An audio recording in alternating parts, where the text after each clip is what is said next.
करेगा क्या यूं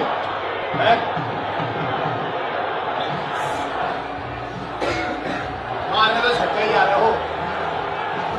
अरे यार बड़ा शॉट